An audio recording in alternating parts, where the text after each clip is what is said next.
Welcome back to William on Watch. Are you woke? Maybe. First, what is woke? A very early use of the term woke came along in the 1920s and 1930s. It was adopted by African Americans and was interpreted as meaning be aware and observant of racial inequities between whites and blacks. The term woke still means to be aware, but is applied universally today such that it represents an awareness of and empathy for the difficulties or injustices being experienced by people other than ourselves. But conservatives have since hijacked the term to suggest that empathy is out of control in the Democratic Party. Apparently, empathy is a bad thing, and Democrats have way too much of it. Too much empathy. I mean, it's really come as quite a shock to me that there's this level of really hatred and violence from the left. I always thought the left, or Democrats, were supposed to be the party of empathy, the party of caring. So Rocket Man thought the left was the party of caring, of empathy. At least that's what he said. I guess that explains why he prefers partnering with his bros on the right. The party of anti-empathy, of cruelty, of distortion, of endless lies. The fundamental weakness of Western civilization is empathy.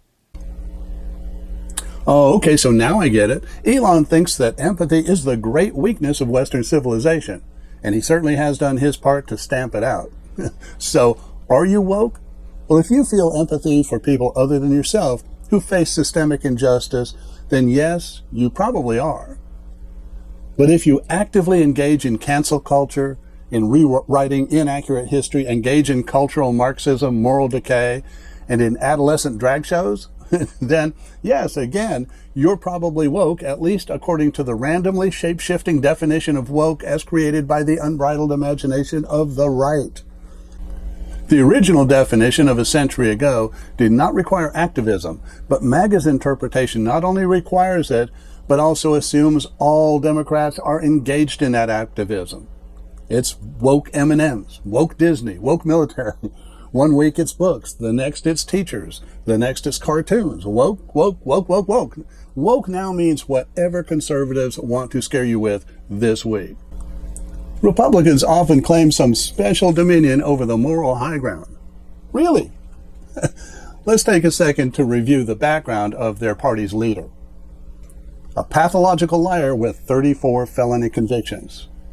Reputed affairs with porn stars and Playboy bunnies. Attempted illegal overthrow of a presidential election.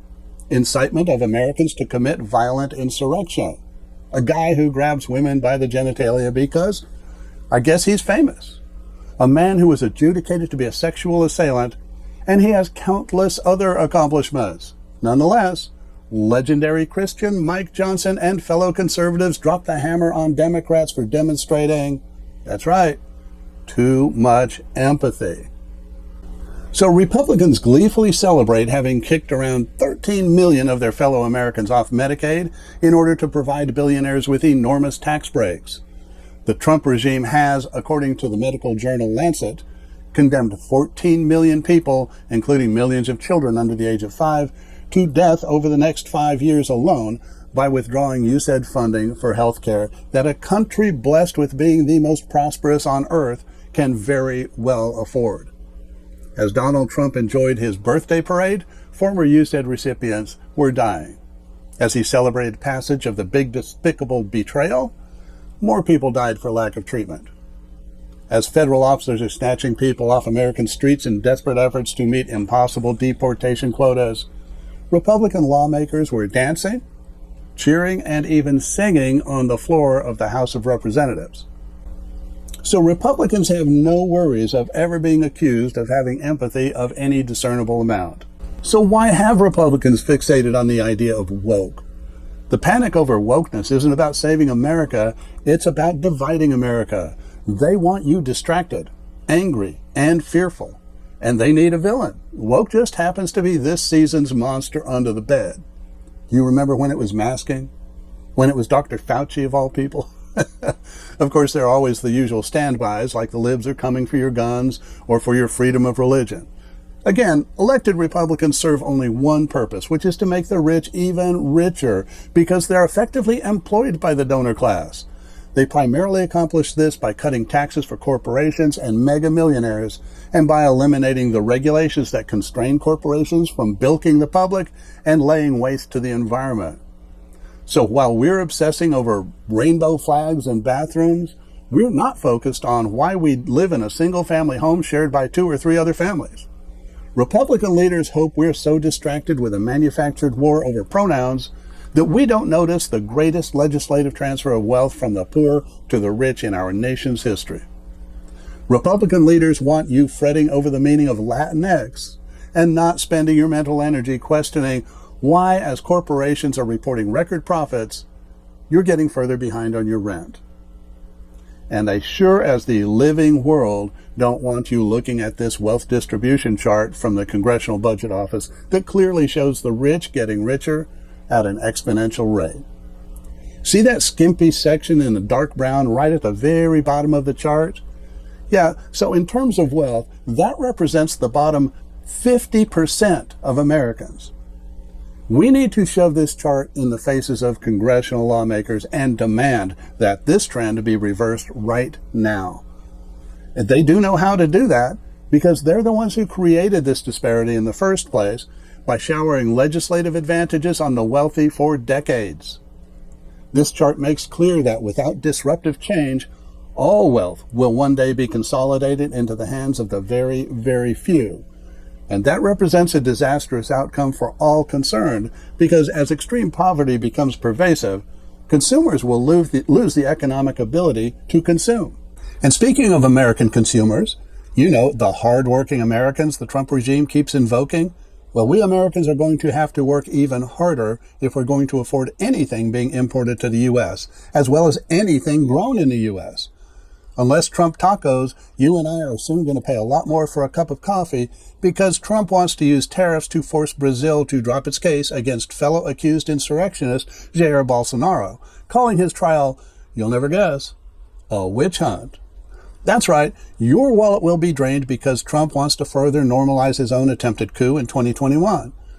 But get ready to pay more for just about everything, not only because you and I are paying tariffs on much of what we already consume with more tariffs to come, but as the Trump regime terrorizes and deports farm workers across the country, crops will rot in the fields. Supply will diminish, which of course causes produce prices to rise. Think meat prices will spike as packing houses are emptied of workers? Hope you don't like going to restaurants while on vacation because restaurant prices will be affected by tariffs, by produce prices, by meat prices, supply prices, and labor costs. Oh, and the prices you pay for hotel accommodations on your vacay? Yeah, that will also be going up. What we're seeing in our executive branch is plain incompetence. Competent leadership would craft policies that address the illegal immigration that Republican and Democratic politicians have both turned a very deliberate blind eye to for generations. Policies that are both humane and non-destructive to our economy. And current foreign trade policies are just plain stupid. Bottom line, the current administration is both corrupt and incompetent. But take heart, the good news is that our unified voice is more powerful than all the billionaires and corporations combined.